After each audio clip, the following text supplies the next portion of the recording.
Tchad, la mort d'Idriss Déby, un président chef de guerre.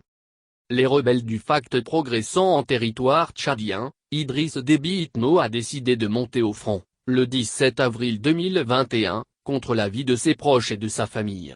Il s'est rendu à Mao, bivouac et rejoint la ligne de front. Quelles sont les circonstances de son décès? Un an après la mort du maréchal du Tchad, RFI a reconstitué le fil des événements grâce aux confidences d'acteurs et de témoins. Dans ce second volet, nous revenons sur les silences et les zones d'ombre qui entourent les dernières heures de sa vie.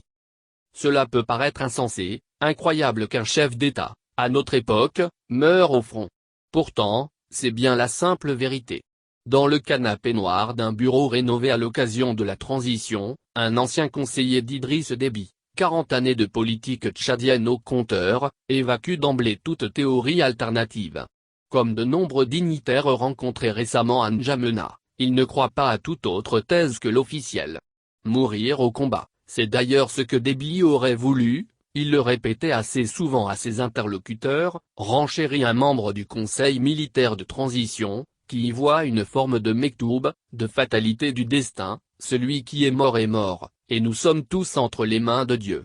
Peut-être pour des raisons religieuses et culturelles, personne ne semble vouloir réveiller le mort, connaître très exactement la manière dont il a succombé à ses blessures sur un champ de bataille dans le Canéon. La recherche de détails se heurte souvent à des haussements d'épaules. On entend tout et n'importe quoi mais il est mort en soldat, point. Le reste, c'est du tapage, s'agace le porte-parole de l'armée, le général Azem Bermandoa. Nous savons ce qui doit être su, abonde un conseiller actuellement à la présidence. Tous balaient la théorie alternative d'un complot contre le chef de l'État, ou d'un règlement de compte au sein du clan. Cette théorie a surgi très vite et s'est appuyée notamment sur le fait qu'à notre connaissance, aucune autopsie du défunt n'a été pratiquée. On ne sait pas non plus avec certitude qui a pu voir le corps du défunt, à l'exception du président de la Cour suprême, Samir Adan Hanour, chargé de constater la vacance du pouvoir, et qui n'a pas donné suite à nos sollicitations. Le manque de transparence des officiels, les trous dans leurs récits, tout cela est accueilli avec circonspection hors des cercles du pouvoir. Même quand on demande des précisions sur les circonstances de sa mort à ceux qui étaient sur place, personne n'a de réponse précise. Et les laits se disent, on l'a trouvé blessé, il est mort. Et c'est tout. C'est étrange, souligne un ancien membre de l'appareil sécuritaire.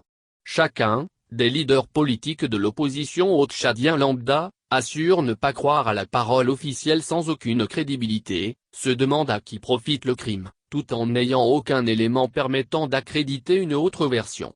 Les gens sont convaincus que c'est faux, mais il se dit tellement de choses, on ne sait qui croire, synthétise Max Lohangar, le porte-parole de Wakit Tama, coalition d'opposition regroupant syndicats, partis et organisations de la société civile, créée pour dénoncer le 6e mandat d'Idriss Déby.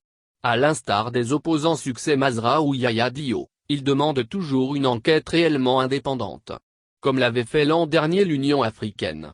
Dans son communiqué du 14 mai 2021, le Conseil paix et sécurité de l'UA avait demandé expressément aux autorités d'accélérer l'enquête officielle sur l'assassinat brutal de l'ancien président, mais sa requête est donc restée sans suite.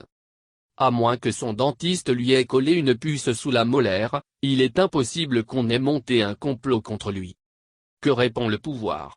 Sur le plan formel, le gouvernement promet que l'enquête va progresser, mais que le temps de la justice est le temps long.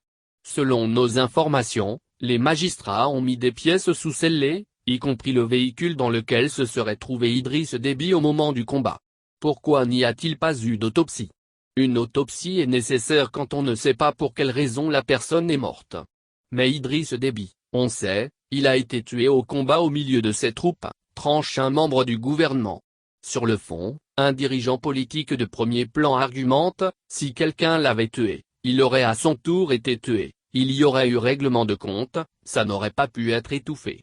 À moins que son dentiste lui ait collé une puce sous la molaire, plaisante un ministre de premier plan, il est impossible qu'on ait monté un complot contre lui, pour la simple et bonne raison que les seuls qui étaient au courant de son déplacement étaient juste à côté de lui. Il est parti en coup de vent. Moi, je crois qu'on fait traîner l'enquête parce qu'on ne veut pas fâcher les personnes qui ont permis au FACT d'avoir un armement sophistiqué, À commencer par les Libyens et les Russes, conclut-il. Quand Idriss Déby est-il mort exactement? Depuis le premier jour, la question de la date fait débat.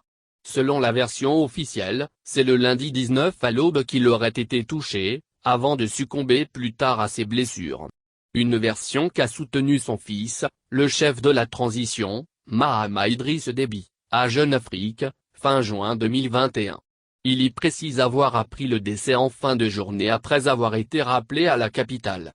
Auparavant, la même publication avait affirmé que c'est la veille au soir que le combat fatidique avait eu lieu. Dans la bouche des membres de l'appareil d'État tchadien, civils et militaires, rencontrés par nos soins l'an dernier et plus récemment à Doha, où se déroulait le pré-dialogue tchadien avec les groupes politico-militaires, et à N'Djamena, les deux versions s'entremêlent.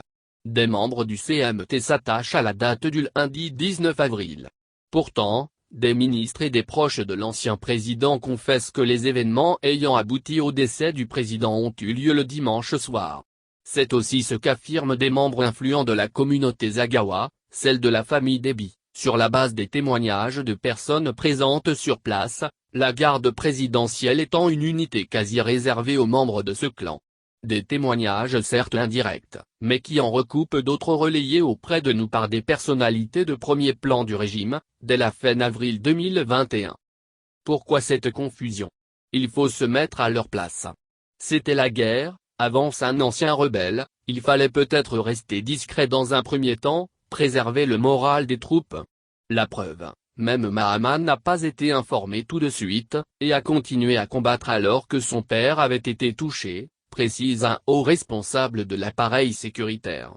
Il n'est pas anormal de prendre 24 ou 48 h le temps de gérer la situation, ajoute cette source. Dans le vacarme et la poussière, Idriss Déby est touché. Retour au samedi 17 avril. Le gros des troupes tchadiennes rattrape près du lieu-dit de Zigui, à 200 km au nord-est de Mao, une colonne rebelle.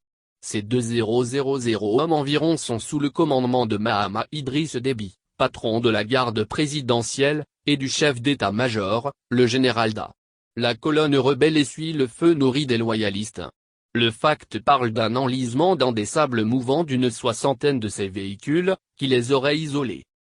Le contact perdu, l'avant-garde aurait poursuivi sa route tandis que le reste des combattants était traité, selon le terme employé par un membre des renseignements, par l'armée tchadienne, menée par Mahamat Idriss Déby et le chef d'état-major, le général Da. Comprendre, pilonné est contraint au repli, jusqu'au dimanche, où les combats reprennent et s'étendent jusqu'au lundi.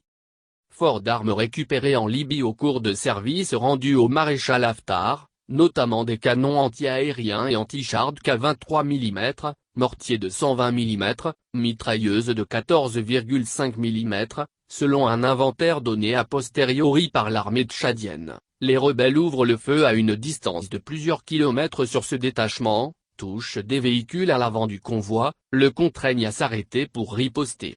L'échange de tirs est intense et, dans le vacarme et la poussière, l'impensable se produit donc. Idriss Déby est touché.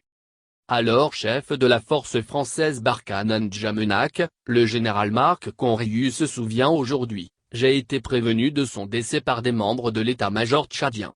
Tout le monde savait qu'il était monté au front, et la plupart des grands chefs tchadiens avec lui. Quand des combats d'une extrême violence se sont engagés pour plusieurs heures le dimanche 18 avril, il a peut-être senti que ses troupes étaient en difficulté, et qu'il fallait repartir de l'avant pour imprimer sa volonté à l'adversaire. C'est ce qu'il a fait, et il a probablement à ce moment-là été repéré et ciblé.